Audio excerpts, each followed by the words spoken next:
Welcome back to another episode of the Dirt School podcast. I do appreciate you joining me today. I've got a great episode for you, at least I think it is. But before we jump into the episode, I do want to remind you of a new camouflage pattern from Osseo Gear that just dropped today. It is the Wrap X. And I want to encourage you to go over to OsseoGear.com and check out all their patterns, and certainly check out the new Wrap X. Osseo's been doing some great things over the last couple of years, and Joe Miles and the guys over there have been doing awesome. I've been wearing Osseo Gear now for a year, and I can honestly say without a doubt it is the best fitting and the best hunting clothes that I've been able to wear so far. And so super excited about that. So I want to encourage you to go over there. Now, as far as this episode is concerned, it's one of my favorites so far. I had the opportunity to sit down and chat with Shawn Luchtel of Heartland Bowhunter. I've been wanting to talk to him for a long time, and finally I'm able to get it done. And we talk about some things that are very dear to my heart, and obviously, as you will see, they're very dear to Shawn's heart as well. And so I think you're going to love this episode. And so without further ado, I want to get into the conversation that I had with Shawn Luchtel of Heartland Bowhunter.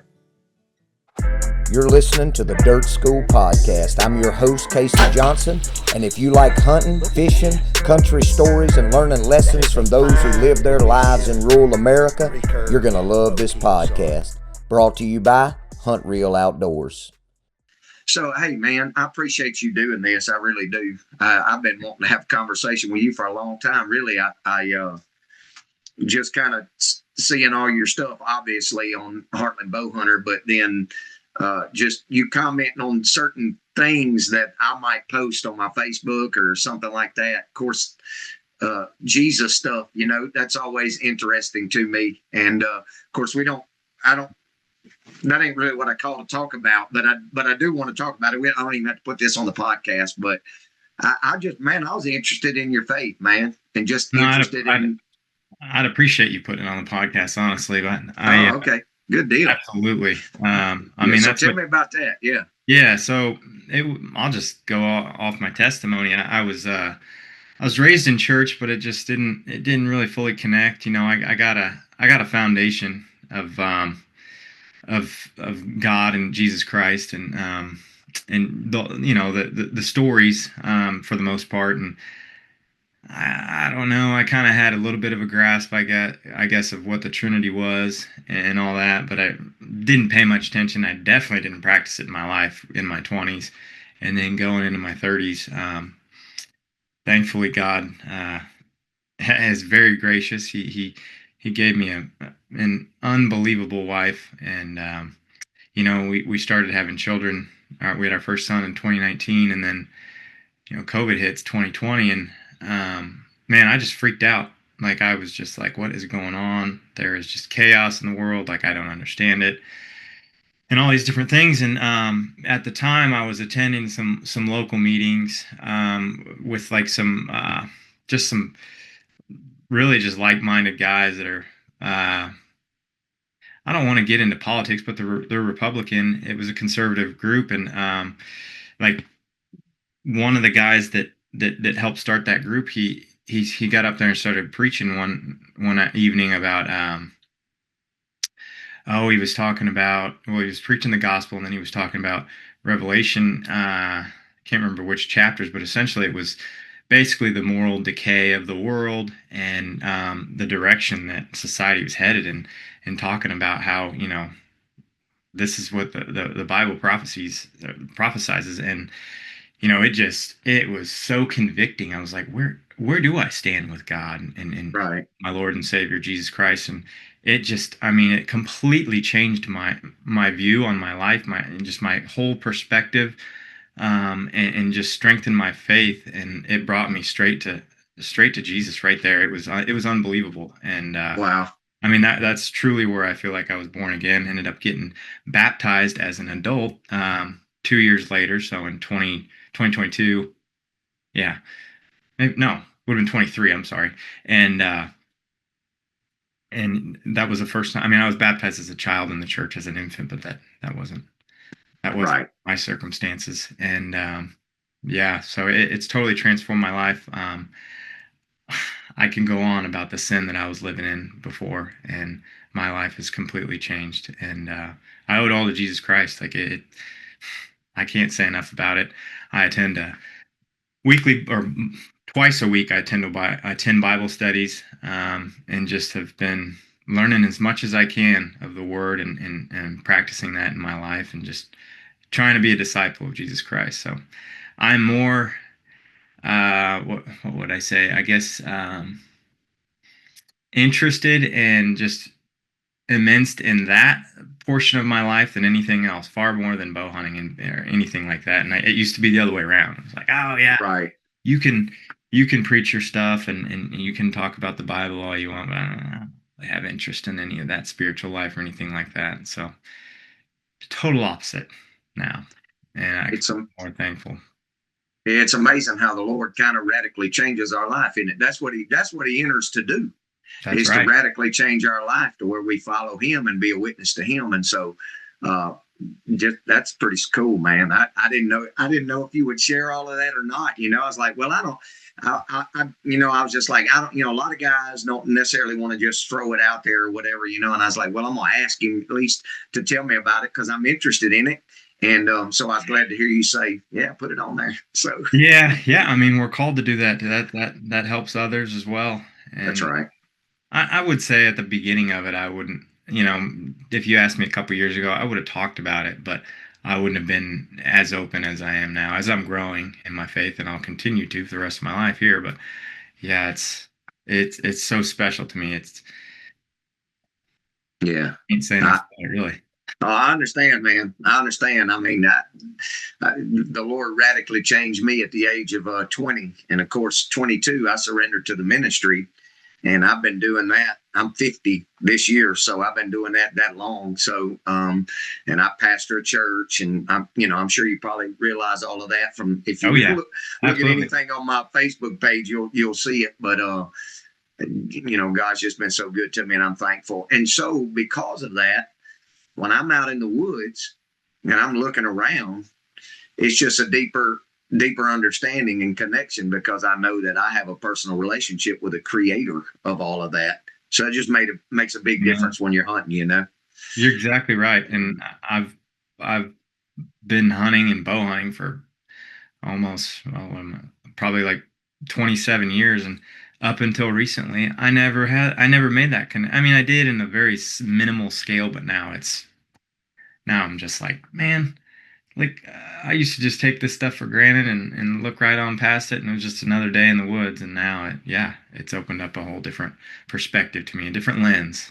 Yeah, no doubt. Well, I was in kind of preparing for this, and again, as I said earlier, I'm completely brand new at all the podcast and stuff, and so I'm trying to learn how to ask questions and try to dig stuff out of people, and it really that's a learning process in and of itself. But oh yeah, I was doing some research, and I don't say research. I was Googling you, man. I was trying to find stuff, and of course, I know all the Heartland Bowhunter stuff. I mean, I've listened to podcasts with you on it, and I've heard the story of how Heartland got started and all that stuff.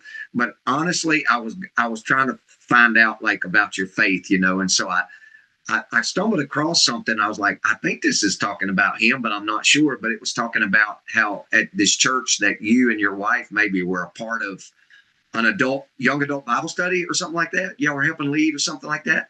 Yeah, right? I didn't even know that. I'm glad that's out there. I didn't even know that was out there on the internet. That's awesome. Yeah, I was Googling your name and just Mr. Google. I Googled your name and then church and all that stuff, and so it was some church pulled up, and it was like I would assume that'd be my church because I haven't been a part of any other. I've got my other browser up here now. I'm gonna Google that because I didn't even know that was out there, but I'm glad that it is. But it's funny when you said that about the questions, asking people questions on your podcast, immediately triggered in my mind my life group that my wife and I are a part of, and we're co-leading it with associate pastor at our church, and he's the one that came to me and proposed that to us, and I was like, well, yeah, I'd be honored to do that, and really he's he's kind of given us the reins for the most part to lead it, and he's there for, to help with direction and whatnot. But when you said that about the questions, that's the challenge that I have with my life group, because we've only had two meetings thus far. Our third will be at the beginning of July, and yeah, I'm in control of basically keeping the structure going, the conversation flowing, and it's a challenge for me, but I am so thankful for it because it's helping me grow in my faith and all of that more than probably, I hate saying it, but maybe even more than the rest of the people there. I don't know that for fact, but it just seems like, man, I'm growing so much with this, which is, it's great. I enjoy that challenge so much. So yeah, we'll be on our third one, and we're just going through the first it would be the first chapter of Ephesians, and really just like, predestination as as brothers and sisters in Christ, and it's fun. It's Yeah, no doubt. Well, we do a lot of we have D group. Of course, we have our church, the church that I pastor. We have a pretty traditional model still, as far as, we do Sunday school, we do discipleship training classes at night. We have 2 worship services on Sunday, 1 on Wednesday night. And then a couple of years ago, we added like what we call D groups, and they meet once a month at people's houses. And so basically what we've done with those D groups is we've tried to just kind of scope out some people that we feel like have the potential to lead and facilitate those groups, and then ask them if they'd be willing, and then kind of give them the resources that they need, whatever we can, to help them grow in that. And what I've learned is exactly what you said, is that the people that lead those groups talk about how much more they get out of it than the people that are actually in it, because it's made them dig a little more. It's made them prepare a little more and study a little bit more. And so you start pouring more of the word in you. And then the next thing you know, you're just growing leaps and bounds in your own personal faith, as opposed to just sharing it with somebody else, So that seems to be a common theme. Yeah. Yeah, it's unbelievable. And I didn't know that at first, that that's what it was going to do, but it didn't take long to start to figure that part out. And it's such a great challenge.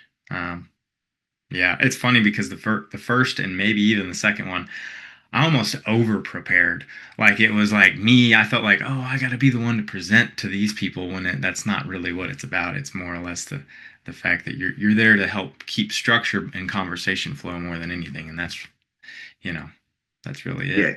You was giving them a sermon like I would on a Sunday morning. That's what I said. And then our associate pastor, he didn't like stop me or anything, but he was later on, he was giving me pointers and stuff. And he's like, yeah, you don't have to do that. Like, you just think of some questions to ask people that relate to the scripture that we're going over, and relate it to let them talk. Let them talk. Exactly. Yeah, exactly. Right. Well, and that, when you do that too, facilitating it, basically, keeping things in line and bringing out things that are in the text and things you want them to know, and facilitate that right. But what happens is, whenever they get to conversate about it, then they feel ownership too. And that keeps them engaged, and asking those open-end questions, and not just yes and no questions. That's something that a lot of times people have to learn to do, is like, don't just ask yes or no questions, because that's not going to lead to very much discussion, Right. So You're right. Absolutely. yeah, it's good stuff, man. Good stuff. Okay. Has anybody ever really asked you about that kind of stuff when you go on the podcast, like your faith or anything? I feel like I was on one not too long ago that asked a little bit. I try to incorporate it and give like little nuggets here and there that how much it means to me. And then if the host of the podcast wants to go further into that, then we will. But if they don't, I'm always open to anybody ever reaching out to me. Sure. Via social media, asking me if they have any questions about it, and I'm happy to share it. It's that's all to me. So, well, hey, if I'm going to be fully transparent about all this, you're like one of the few people in the outdoor industry that will comment back. So really? I appreciate that. Yes, there's been a few, but I very rarely get people, commenting back, or, it's just, There's just not a lot of, I get, they don't know me obviously or whatever and stuff. So it's kind of makes it a little hard to kind of get a foothold. I got some decent relationships with guys from Midwest Whitetail, obviously, because I was on one of their regional shows a couple of years ago, the Southeast show. So I can call those guys and talk to them, but it's pretty difficult, man, to kind of get your foot in the door there. Yeah, that's what I hear that a lot, and I understand it to an extent. Sure. People are like, man, I can't keep up with it. I don't know how to manage it, and so then they probably shut down, and they're just like, unless this person has an in with somebody else that I know or whatever, I just can't handle it. And I get it, I understand, but I try my best to respond to as many people as I can. I don't think I leave anybody out, but I apologize if I have somewhere. Sometimes I don't understand. I actually, to this day, I still do not understand on Instagram the difference between the two inboxes. There's like on your message. Yes. I know there's a request that's different, but the other two, and then I'll get spam in one of them as well, and I'm like, I don't know. Yeah, some of your messages can get lost in that, but as I think about, just thinking about that, kind of hard to get an inroad, I guess, to per se. I'm sure which I know the hunting industry is not just a massive industry, but I do know that with the media the way it is now, so many people can do so many things with YouTube. People like me, you can start a channel and you can start filming your hunts and doing all of that. But even, and I'm sure no telling how many people, hundreds of thousands of people probably do that. I don't know. But within that industry, there's still those guys like yourself that are people that we would consider, okay, these people are like the cream of the crop of the industry, the people that everyone would know. So I really would imagine that those guys probably get bombarded a lot by people wanting to have a conversation with them or whatever the case may be. Hey, tell me about this. Watch this video. I'm guilty of that. Like, watch this and tell me how terrible it is and what I need to do to make it better, So. Yeah, there is a lot. I don't get it too bad. I don't feel like anymore. There was a time period there, especially around COVID, when everybody was kind of stuck at home, and there would be a lot then, but it's not too bad anymore. But I feel like anymore with the ability to reach a lot of people, I don't feel like there's been a time, at least in my life, that it's been easier to reach people, because I see guys over the last 5 to 10 years that came from nothing to being a nobody to being on giant platforms. And I'm not even talking about hunting industry. I'm talking about bigger than that. Even like Joe Rogan's podcast, stuff like that, to where you'd be like, wow, that's incredible. That they were able to work their way up with some sort of skill or whatever it may be to get to that level and be known for whatever it is that they do. And it's just basically through networking and social media. Whereas 15 years ago, as far as mainstream or whatever you want to call it, I feel like it was much more difficult back then. But yeah, there's no doubt about that. I definitely see that. And, nowadays with the way social media is, it doesn't take a person a person can have one viral video or something. And the next thing you know, they got a huge platform. Yeah. And I think that's what's so compelling about it, is that people hope if they start doing that, they can have one thing and it will boost. I'll give you an example. I did a YouTube video and I'm a relatively small YouTube channel. I got like 2,700 or 2,800 subscribers, but back then I had like 1,000. Mm-hmm. I had just broken like 1,000, I think, and I did a YouTube video on the Rumpala book. Did like a little documentary on the Rumpala book, and dude, I thought that was the most amazing thing. That thing ended up getting, I can't even remember how many views it was now, but it was like every day I was looking and I'd have like 4 or 5 subscribers. I'm like, man, this is awesome, And then on top of that, I did just a short not long ago. This was last year, and it was a short of a wooden, all hickory climbing stand that a guy that I know's grandfather made like 50 something years ago.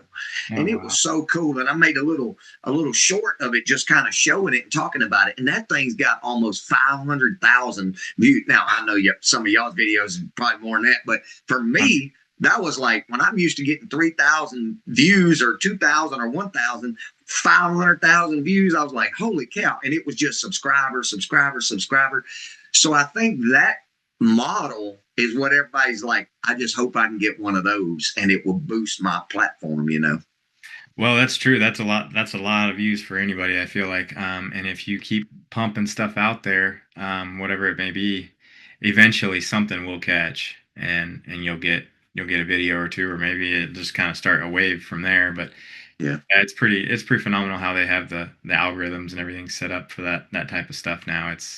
Yeah. It's wild. I mean, we just put out a video a month or two ago of Chandler, the guy that films with me. We we stopped on the road when we were turkey hunting in Kansas.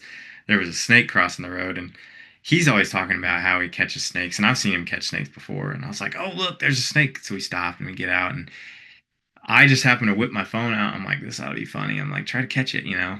And he goes to grab it by the tail and works his way up, and he did it really quick, and the snake turned around and bit him on the hand. It was a bull snake, so I mean, he knew it wasn't poisonous beforehand, but it was funny, and now it's just like just a silly dumb video like that. It's just blowing up on the internet, and I mean, we're known for hunting, and he's just messing around trying to grab a snake and gets bit, and that video's just gone completely viral over that. So People are looking for that gotcha moment, I guess, like that, you know, and it just kind of yeah, sails into the internet land. yeah, So it's it's pretty pretty wild. cool. Yeah, it's pretty cool how that could happen. All right, so I want to try to ask you because I don't want to waste your time or anything like that, but I wanted you to just kind of tell me briefly, maybe just your hunting journey. It's sort of like, how did you start? Did you always hunt? I mean, did you hunt with your dad? Tell me about all of that. And maybe in the process of telling me that, how you got started hunting, developing to the point you are today, and then maybe some guys in the industry from the past and people in the present that really inspire you and motivate you to do what you do. Sure. Yeah, so my hunting heritage started, gosh, back started with my grandpa, to my knowledge, and he was a federal game warden for well for the United States, but he was living down in Texas. My dad as well, obviously, and my grandmother, and my dad just grew up wanting to be a game warden because that's what his dad was doing, and they would hunt and fish together here and there, and so that was like their connection with the outdoors. But the older my dad got into his teens, he's like, I don't want to be a game warden. My dad's never home. He's traveling. He'd travel 6 to 8 weeks at a time, be gone, and like up in Canada and Alaska. And so my dad quickly realized like I can hardly ever go hunting and fishing with my dad because he's never around. He's working, and so and it's like I'm not going to do that. And so he uh, he started to bow hunt. I think late teens, and obviously was already into fishing, and that's kind of where it took off for him. And then he went to the Marines and didn't have time for it then, obviously, but as soon as he got out in his mid 20s, that's pretty much like all he was spending most of his time doing. And then him and my mom got married late 20s and had my brother and I don't, by the way, I'm a twin. I don't think most people know that. Not identical. And so anyhow, they had my sister, and that's where it all started. My dad passed it on to us, and I still live on the same property that I grew up on here in Missouri. My wife and I built a house right next door, but like it's like a 60-acre block, and my parents still live right there. And now my brother and my sister both have houses right here as well. So our whole family's still right here. That the land that I learned to hunt on is right here. We're right behind my house, and where my boys can grow up, you know, hunting if they want to. They're still young, so I don't know. You know, I'm not going to push that onto them, but yeah, I would bow hunt back here growing up in elementary school. and junior high. And my dad, he'd show us the ropes and let us do our thing for the most part, but he was never really pushy with it. Like, oh, you got to do this, you got to do that. And we'd grow up hunting out here every single day, hunting the same stands over and over and over and over, Yeah. not knowing anything about wind direction or anything like that or overpressuring it. But we got some deer and had some great stories along the way, and that's just kind of where it all started. And then I met Mike in junior high, and our connection right there was just the fact that we both loved to hunt, and we started bow hunting together high school once we got our driver's license, and that's kind of where our friendship really evolved and got going. And Heartland Bowhunter started when we were in college, and that's when we really started to film each other quite a bit. But I would say, later years in high school, early college years, my biggest inspiration in the hunting industry at the time was the Primos videos. They put out some phenomenal stuff back then. It was just so raw, and just a connection with nature, and just all the feels, if you will, of hunting, and what it was like to be in the outdoors. And then I remember I watched some of the hunter specialty stuff here and there, and then obviously Waddell, his personality, it carried him all the way through, and he's still doing phenomenal today. So I would say those were the inspirations early on, and still to this day I follow a lot of both of those brands, and I'm sure I'm missing somebody along the way there, but those bigger personalities in the early 2000s, I followed quite a bit, and it was cool to see, and blessed to be able to do it. I never, when we first started doing this, I didn't ever expect it to be a career. It was strictly, which I'm sure most are the same way. It was strictly just passion. It's like, well, something, takes off, it takes off, but if it doesn't, I'll find work somewhere else or whatever. And we were just begging to be able to make just a few bucks to be able to, pay our rent and eat some food, and that was it. And that's really where it all started. And now it's a full-blown career, and it's a blessing. You can't see yourself doing anything else? Oh yeah, absolutely. Now I could, for sure. I didn't in the beginning, but absolutely now. I don't. I wouldn't say ministry right now or anything like that, as far as being a minister. But I could see myself working in the church world in some capacities, just serving others. Or I don't know. I love so many different things outside of hunting.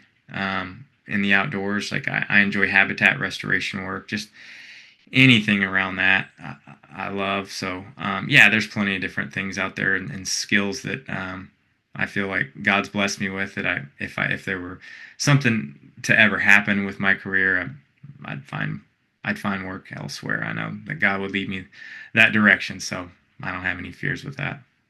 Yeah. Is there just to go back to the part where, is there anybody like in the hunting industry today, people that you look at today that like they inspire you, whether it's somebody who rose up quickly or somebody just been doing it a long time now? I mean, no, obviously the and I'm just like you, the Primos, the hunter specialties, and Realtree, all that.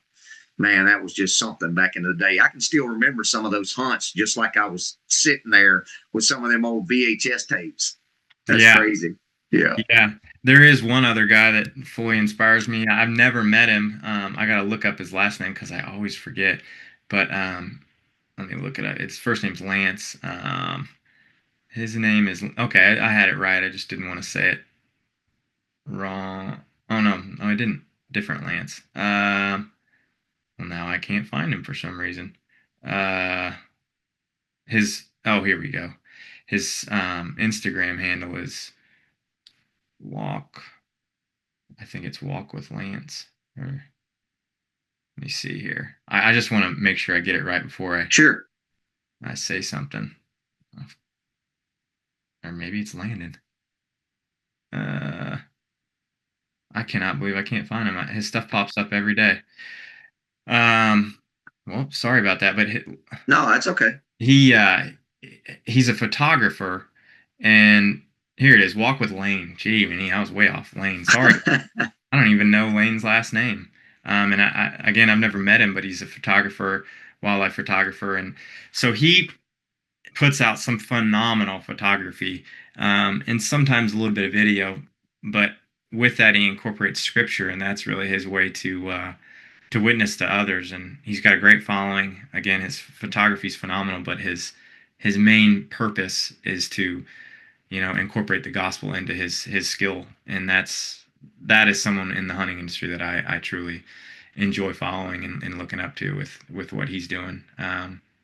He does it. That's with pretty cool, right there. Yeah, purpose. Yeah, and so yeah, walk with Lane. I don't even know Lane's last name. Never met him in person, but we've exchanged messages, and I comment on his stuff. But if anybody out there is looking for somebody like that, I would highly recommend following him. So yeah, I'll be following him whenever we get off of this podcast. Yeah, I'll send it to you. Send you his page. Yeah. So you're talking about the land and the habitat work, which obviously I've watched some of your videos of doing that. I know I had a deal with Caleb Griner here a while back, and he's big into that. Of course, he started a new deal called Flatlander, so I was keeping up with that. But do you have just like, how many properties do y'all have that you hunt that you have access to be able to do that on? Or do you do that for other people or just yourself, like you and your dad? So between my dad and I, we have three properties, but two that we really only do the habitat management stuff on, and that's the one here at my house, and then my parents, they own a farm in northern Missouri, and it's a good size, and so we do a lot of our work there. And then we own some stuff out in Kansas as well, but it's a totally different landscape. It's western Kansas, and there's not much you can do because it's a much slower growing season. So if you go out there and you try to manipulate things, it takes 3-4 times longer than it would here in Missouri because of their growing season to actually really see those benefits come to life. And the habitat as is right now, the native habitat out there is pretty phenomenal. It's really been undisturbed. So there's not much that we ever do out there. But to answer your question, is about really 2 pieces of property here in Missouri that we spend the majority of the time on. And then I've had multiple requests lately of people wanting me to come do consultations on their property and for habitat work. And so I'm exploring that. I'm getting into it a little bit. I don't know that, I don't have a degree in any of that. I don't know that matters, but through my experiences, I feel like I'm somewhat qualified to start getting into that line of work. And I'm completely immersed in that as well. So yeah, I enjoy that stuff. Yeah. Another thing I meant to mention, I don't know why this went over my head, but if I were ever to need to look for other types of work, I've been doing videography and video editing for 15, 16 years now. I think I could do something there on that forefront if I needed to. Well, and that's definitely a space that is highly utilized in today's world in the church world. Mm-hmm. Video and live streaming, video and social media, all that stuff. That's, there's hardly any churches that don't do that now, Yeah. And if you get large enough, then, they hire full-time, managers of media, Yeah. So yeah, it's pretty wild how the entire just media industry in general has just exploded. It's crazy.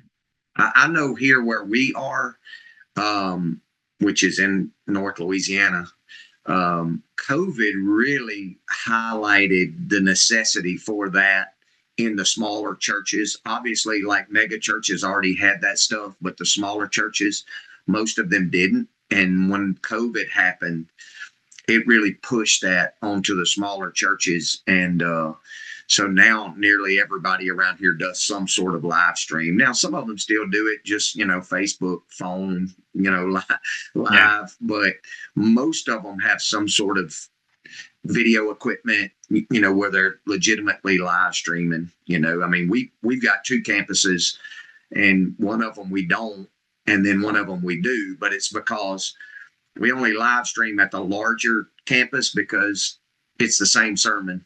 Right. in the morning. So we just say, watch it at 11, so we have a 9 o'clock service at one campus and then an 11 o'clock service at the other campus. So, but that's definitely a job position, ministry position. And I consider that to be a ministry position.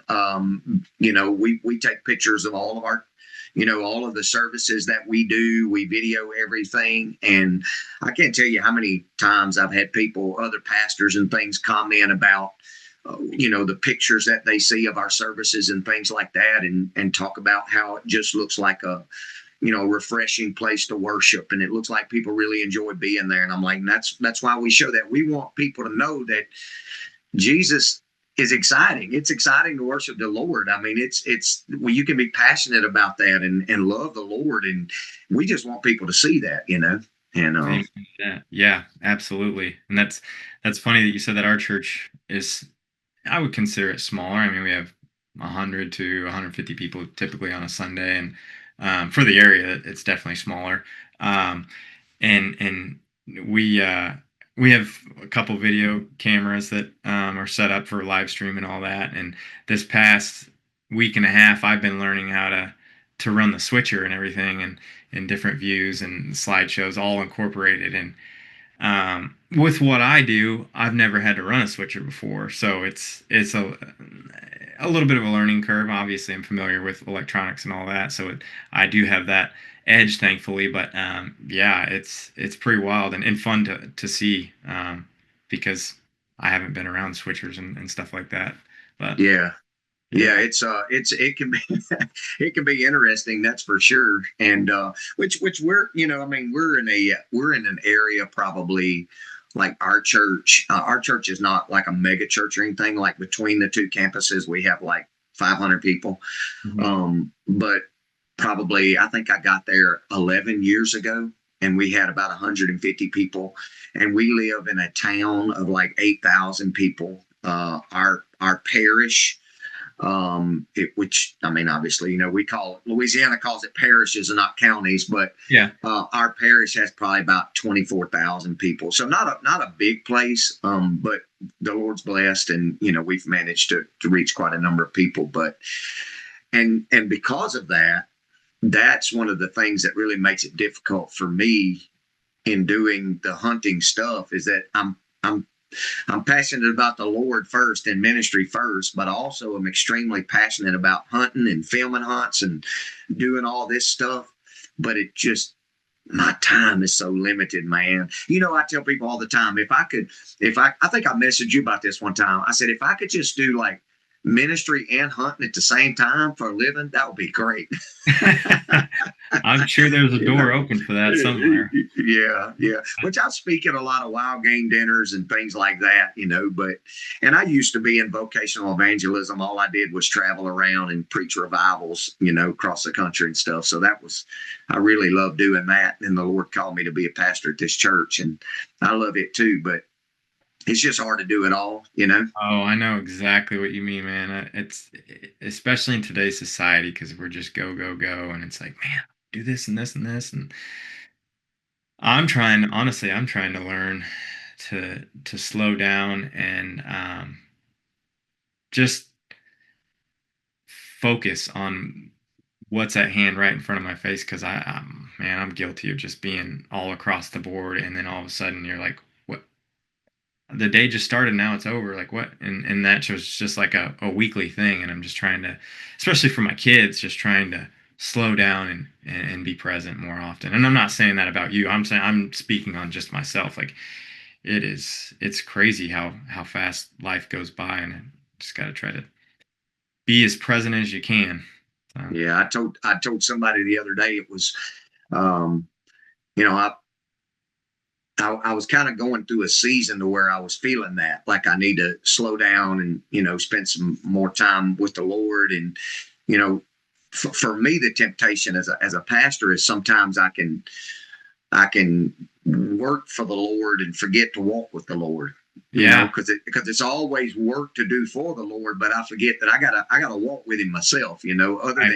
Other than just preparing my messages and doing the things that I do, I got to spend some quality time with the Lord. And so, here recently, I've just been spending a little bit more time trying to lay in an old hammock in the backyard and just spend some quality time with the Lord and remember my purpose in life. And it's not yes, I work for Him. I have to work for Him and do the work of the Lord, but not at the expense of spending time with the Lord. And then, of course, on top of that, spending time with family and doing what I do is just, you just never know when you get a call about somebody passed away or somebody's in the hospital. You just, it's just hard to manage it sometimes. Oh, I can only imagine. I think about that a lot for pastors, and I was speaking to one the other day, a guy that I know here that pastors at a church, and he was telling me pretty much the exact same thing, and he does real estate as well, and he was like, man, I'm not complaining, but sometimes I need somebody to. I don't know if he was saying pastor to him, but be there for him, because you guys spend so much time serving others, which is great. But sometimes you need to be served too, and just somebody needs to talk to you. Like you sometimes need to get. I mean, not that you can't go to the Lord, you can go directly to the Lord and get that off your chest, but like also need someone else to talk to and just pray with, vent, whatever it may be. But yeah, like no people doubt. don't think about that. I don't feel like sometimes about the pastor. It's like you guys are there, you guys are there to help people and help them, walk through crisis, but and turn them to the Lord. But golly, sometimes I mean you need your help too. You're just as much human as we are. Yeah, it's and we talk about this all the time with different people around here, that it's a weighty lifestyle of being a pastor, and I always go back to whenever I tell people this all the time.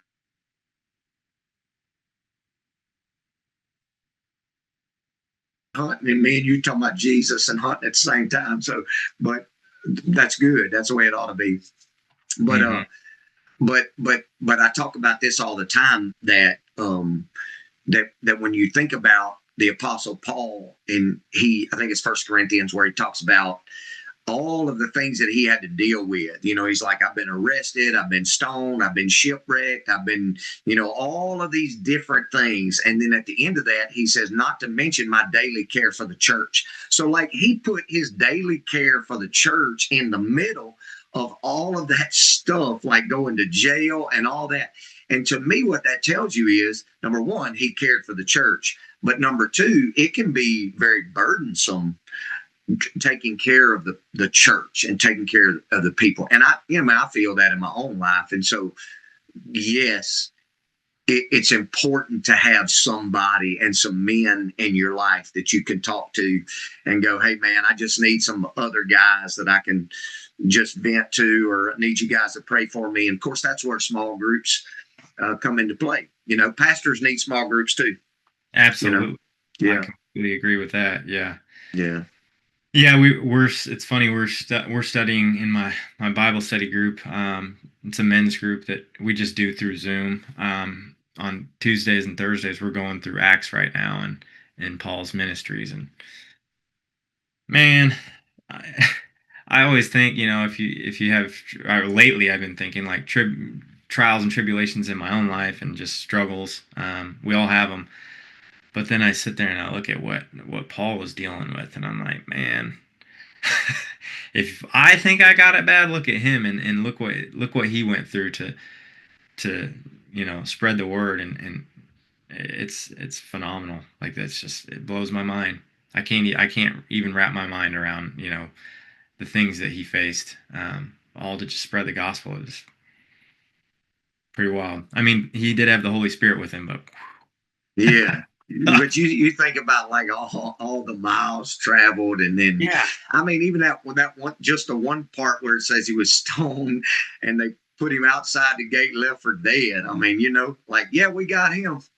Yeah, that's actually right where we're at right now. Yeah, it's just crazy, man. All the things that he did, but I don't know. Amazing stuff. All right, so I'm gonna jump back into a hunting question because I had a few of them written down here that I was gonna ask you.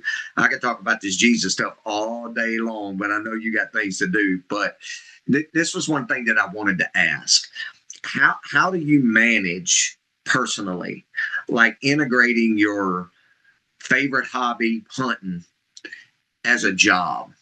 Like I hear guys a lot of times say, and I know for me personally, like trying to film hunts, edit hunts, and things like that, it's not my job, obviously, but sometimes it gets frustrating. Like I want to just throw the camera away and say, I just don't want to do this anymore. Like it ain't making a difference, or I'm just tired of it. I'm tired of having to do this. Like, how do you deal with the balance of, I love hunting, this is what I have a passion for, but it's my job, and sometimes I don't like my job. Very, very tough, tough struggle. In the beginning, not so much, but I would say as media has grown and the availability to really just put yourself out there on many different platforms, that's made it more difficult for us because your workload increases. Before it was just television. It was like, oh yeah, we got to shoot our episodes and we're good to go. Now it's like, yeah, you shoot your episodes, but you're also shooting multiple videos for multiple deliverables to sponsors and whatnot, and then combine social media on top of that. It feels like you're going 20 different directions while you're out there just trying to hunt. So I would say the most important part of all of it is that we've created just a great group of guys that work together really, really well, between myself, Mike, Chandler, Dawson, and Brandon. Those are like our full-time guys, and we all just communicate the best we can. We're all pretty well on the same page and can just work through our workload together very efficiently, I would say. But man, we had struggles all the time. I mean, nonstop with what you're talking about, to where you're like, oh my gosh, like what is going, like, I don't know, it could be we're having microphone issues, or you can't control the weather sometimes, so it's harder with the camera. You're covering up two guys in a hunt, so it makes it more difficult as well there. But man, it's just been trial and error, and learning a system that works well, and then just building trust in one another, and we trust each other at a very high level. So we work very well together, and these guys are, I mean, man, I wouldn't trade working for anybody else, with anybody else. Like, they're just a great group of guys, and that's what I feel like has made it mesh so well. And yeah, it makes it tough though, because we started with one passion that was just hunting, and then we incorporated the other passion of videography, and that's grown as well, and trying to be the best that we can on that forefront with like the best production. And so you're always trying to improve while working as hard as you possibly can. And if things don't go right, it's a challenge. But at the end of the day, like, you just got to be able to work through those challenges and work as hard as you can, and as a team. And I feel like we've done that very well lately. So yeah. Well, and I'm sure that, I think you alluded to this a little bit earlier, that there's times when you have struggles, and you bump heads maybe a little bit on some certain things. I mean, anybody that works together, that's probably going to happen from time to time. I told a guy the other day, I said, the thing about iron sharpening iron, which is what the Bible says, I said, in order for that to happen, iron's got to hit iron. Yeah. And so sometimes there's that rub and that friction that comes along with working together. But at the same time, we realize that we're making each other better, and we're, it's for the product, and it's for a bigger purpose. And so sometimes iron sharpening iron stings a little bit, but if you got a great group of guys that work together and understand that, then you can move through those things and make something great. So it seems like y'all been able to do that. So that's good. Yeah, it's been phenomenal. And then we have like Ty and Clayton and Skylar and Nate and Joel and Trent and some of the guys. They've been with us for a while. We trust them as well, and they help us with meeting some of the demands that we've got to accomplish. And just a great group of guys that I would definitely agree with you on the iron sharpens iron, and we've clashed, just like you said. But it's made us stronger in the end. So. And it happened. It happened. You have to have it in order for you to be better. I'm a strong believer in that. We've got to face some difficult challenges in order for us to be better, and just sometimes that means butting heads with each other because of different opinions and thoughts and things like that. But just keep moving. Right. I was going to ask you about this, and we'll get close to narrowing it down. But when you watch y'all's footage, it's like just a huge inspiration for guys who love the real cinematic style. I mean, it's just such a quality production. It always has been. It's just gotten better over the years, even. And you look at that kind of production and see how it's like the best of the best kind of stuff.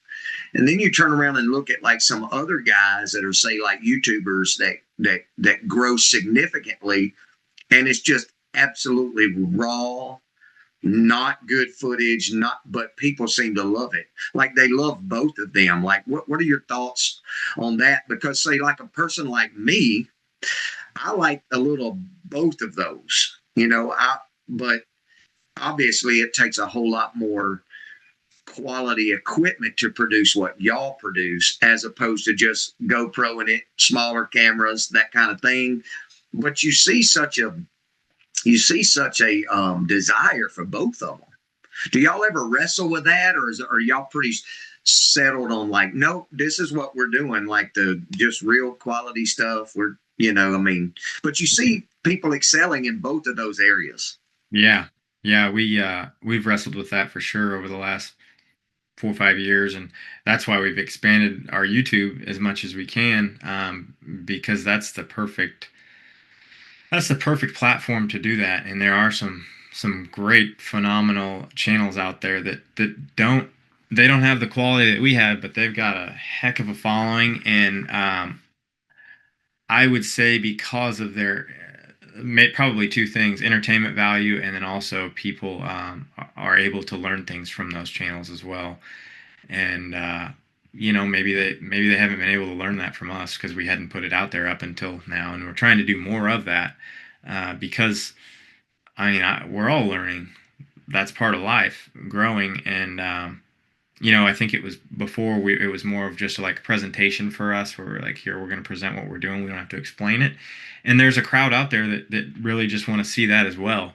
But I would say, as far as the masses go, they're probably more interested. Yes, they want a quality product, but at the end of the day, I don't think that is what is going to make or break it. If they can learn something or be entertained, or both, that's what they're there to, at least on that platform, YouTube, to see. And maybe other platforms as well. I can't answer that exactly, but as far as YouTube goes, that's, I feel like, why those people are there. And so we've tried to cater that to them more on our channel, because we've lacked in that over the years. We just started doing what we were doing, and it worked out, and we were just striving to get the best production quality out there. And now we're shifting focus, and we have for a few years now, and it's fun. I enjoy learning on my own, and then teaching what I've learned. I don't know that I'm the best out there. I don't think that I am, that's for sure. And it's fun just to, I don't know, I feel like I've been around a few years now to be able to try to teach others the things that I've picked up along the way. Yeah. Do you think the educational aspect or the entertainment aspect is most important, or do you think they're equally important for the viewer? That's a really hard question. I don't know. I think there's a difference between both, but then there's a blend also. So I don't know how to answer that, because I don't really know. I don't think. I think they're both very important, but I couldn't say if there was one over the other that leads. Because as far as me, from as a viewer of content across the board, I like entertainment as well, but I'm also there to learn plenty of things. So it just depends. As far as short form content, I would say most importantly I'm there to learn. But if it Well, no, I guess for me as a viewer, I do want to learn more than be entertained. So, but that's the stage of life that I'm in now, the season. Whereas, 10, 15 years ago, it was strictly entertainment, and I was like, I don't really need to learn too much. But if you, Well, let me. I'm going to pose this to you, and maybe you can tell me what you think, and it'll help me out. But here's where, I mean, obviously the time factor for me is a little bit limited because of what I do. So I can only do so much hunting, filming, and podcasting and all that stuff. But I love all that. But I have limited time. And another thing that works against me is I live in the South, and it's just hard to kill deer down here. I mean, like it's hard to like say in the Midwest or the West or something like that because of the landscape and things of that nature. Even when I go to the Midwest and hunt, I will seemingly see more deer. Now I realize our population of deer is just as much here as it is there, but we got big woods and deer can walk by you 100 yards and you never see them. Whereas in the Midwest, if they come out in the field 100 yards, I get to see them at least. So I can at least video if I'm in the Midwest or the West or something like that. I can video and at least show you some deer. Well, here in the South, I may go 3 or 4 hunts and not see much. yeah, So it's kind of hard to have good quality content when you may go 2 or 3 hunts and see a doe or two. So what I wrestle with is, all right, I want to be entertaining, but I also understand I'm a 50-year-old man that's probably not very entertaining. I want to be educational, but I also know that there's a whole lot more people out there that's more educational minded than I am and know a whole lot more than me and probably presented a whole lot more than me. Um, but I also want to talk about Jesus and talk about faith, but I also know that maybe there's a group of people out there that don't want to be bombarded with that too much, in the productions. And it don't, so I have those elements. So just trying to find the right balance for me and the right niche. And now I've picked up the old recurve and started doing a whole lot more of that. And I was thinking, well, maybe my niche could be the traditional archery, which I absolutely love, traditional archery and the faith aspect. Maybe that's where I need to go because those are things I'm extremely passionate about. So I just struggle with that. yeah. I mean, it's very tough to do because I mean, ever since the beginning, I've had that question from people like, what can I do to set myself apart from the rest? And I'm like, that's the number one, I guess, goal, like, for everyone. Like, I don't know the answer to that, but what you just said, Casey, is, I feel like, very niche and very specific. That I don't know that I can't recall anybody that's been more recurve focused and faith based out there in the industry. I feel like that's pretty untapped, I guess you would say. And I wouldn't be opposed to at least trying to do that yourself. It sounds pretty cool. I would watch it, that's for sure. Um, Well, but then again, not everybody has the same interest as I do either. So it's hard to say, but I just feel like, the best thing you can do is keep trying different things, and whatever sticks, then stick with that. But obviously, you're not going to stop preaching the gospel, and I would say no, don't do that. Don't no, stop. I'm not going to do that. And I will say this. That when you look at my YouTube channel, which is Hunt Real Outdoors, when you look at that, the videos that I have that have the most views are with the recurve. Yeah, Yep. I mean, it's tough. It's so difficult. I mean, I've picked one up, not even to go seriously hunting, just mess around in the yard. And I'm like, man, this thing's cool, but I don't know if I can do that. And I'll tell you this because I'm passionate about it. But when I started out, well, cool story. I have yet to kill a doe with that thing. I killed the first deer that I killed with a recurve, which was this one right here. And I've got this thing right here like 20 years ago for Christmas. And I killed a 143-inch 8-point in Kansas. That was the first deer I ever killed with this thing. And then the next year, I said, because I'm all about a challenge, I said, you know what? I'm gonna make a bow, and I'm gonna try to kill a deer with a bow. So I made a long bow. It's right up there hanging up. I made it, and I made one, and it didn't work. It was too low a poundage, and it kind of cracked on me. So the second one I tried to make, I made it, and it worked. And I went to Kansas again because we got a lease in Kansas, and I went to Kansas, and I was set up. And of course, I had a feeder out there, and I was set up real close to the feeder, and I was like, I just want to kill a doe. I just want to kill something with this bow that I made. I had a 135-inch 10-point old buck come out right behind a doe. He walks in 10 yards. I smoked him. So that's 2 deer. I've killed no does, only 2 bucks, 143-inch and then 135-inch buck with one that I made. And then this last year, I said, okay, I don't want to go to Kansas. I don't want to go. I want to hunt right here at my house and try to kill a deer with my recurve, with this one right here. Just here in Louisiana, a mature deer. I want to try to do that. So I got a place right here by the house, and I hunted all year long. And in late December, I finally had a deer come out. And now he ain't no stud, but he's 115 inches. And I killed him with my recurve here in Louisiana, in my home state. So I feel like the recurve thing is the thing for me. You know what I'm saying? It excites absolutely. me. I feel like a kid whenever a deer comes out in front of me with that thing. Yeah, I mean, that's more than I've ever done with one. That's pretty phenomenal. And I feel like too, with what you're doing, that's very relatable to a lot of people. Like, yeah, there's the entertainment factor out there of people wanting to see a 200-inch deer killed or whatever, or just some giant animal.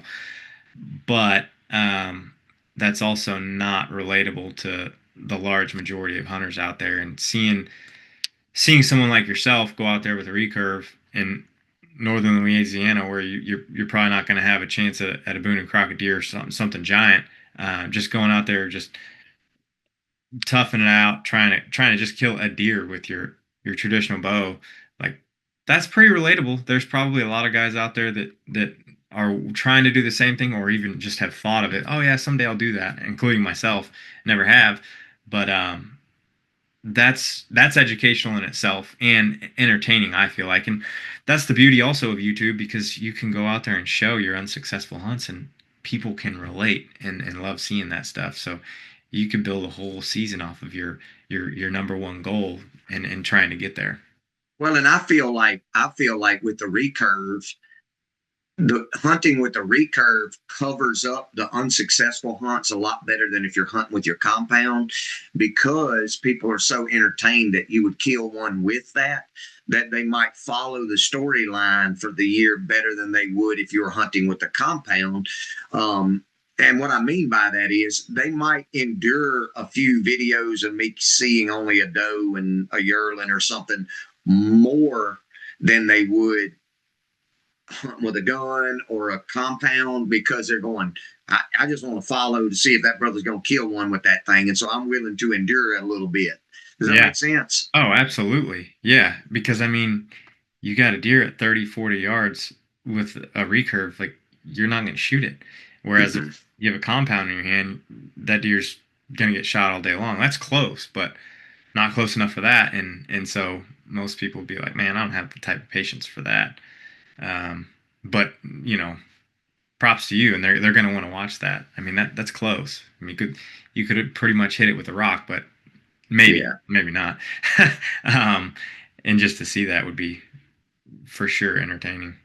Yeah, last year I had a treetop blow down in a spot where I had a couple of acorn trees that I knew that deer had hit early season. Yeah. And so I just went and sat in that top. I'm covered in branches, and I had a doe walk 5 steps from me. And I'm in that top with my recurve in my hand. But I wasn't trying to shoot a doe. On that piece of property, I can only shoot a buck. And so I was waiting on a buck. But yeah, it was fun, man. That's cool. That's a good idea. I never thought about doing that. Yeah. Yeah, it hunting with a recurve makes it even more of a challenge just because of the recurve, but you got to get so close.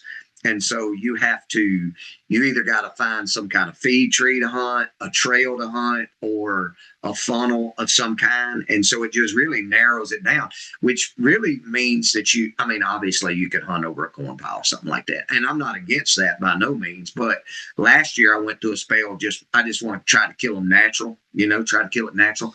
But you got to get close. And so you got to really practice a little better woodsmanship with the recurve because you got to get in there tight.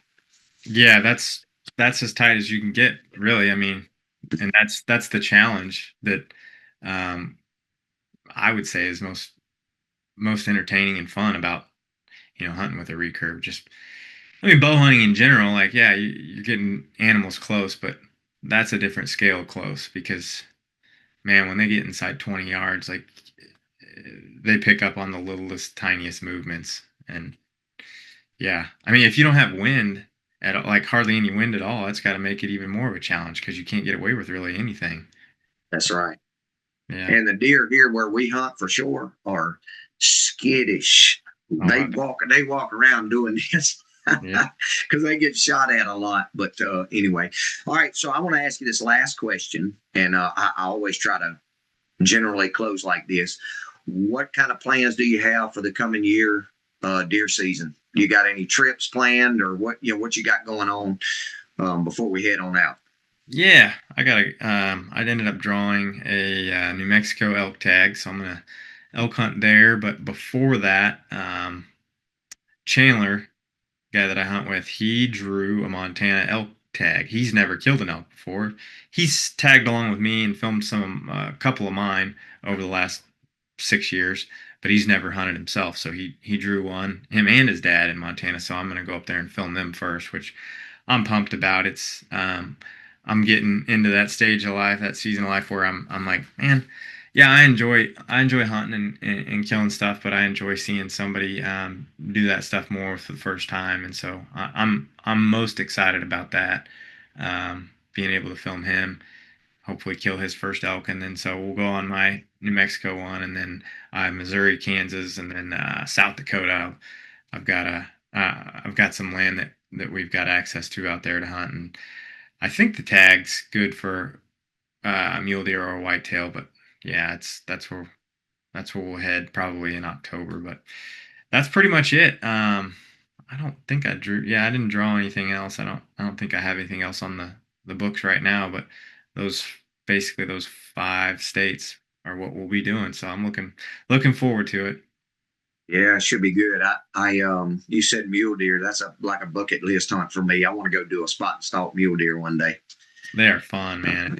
It's so fun. And honestly, if you did it with a traditional bow or recurve, like, you can get close to them. You can get very close to them. And with that style of bow, I feel like it would probably be, I don't want to say easier because it's not easy either way, but with a compound, you draw a bow and you pop up on a mule deer that's oftentimes bedded or feeding, and you've got I would say you've got a second and a half to get that shot off. So it's almost like you have to convert yourself into more of an instinctive shooter, although you still have a sight you're using. But if you were strictly instinctively shooting like you are with a recurve, it would make it's still not easier, but better. And so to get within 10, 20 yards of a mule deer, that's not easy, but it's definitely doable. And just to be able to get up there and shoot quickly that would be awesome. I bet you'd get one pretty quickly. It'd be hard to film. Like, most of the stuff I film is self-film. It'd be hard to film that, but I would have GoPros attached all over if I could. It's extremely hard to film, even if you have somebody, because you have that second and a half to pop up, and you got to pop up simultaneously, and like the deer's there, it's like you don't even have time to be like, are you on him? It's like, hope you got him. I'm about to. So yeah, too late. That's right. Yeah. Well, man, I appreciate you talking with me, brother. I hope we can do it again sometime, but I thoroughly enjoyed it. I think it's a good, healthy mix of hunting and the Lord and just good stuff, man. I appreciate it. I appreciate you having me on, because that's what I enjoy talking about as well. So. Yeah.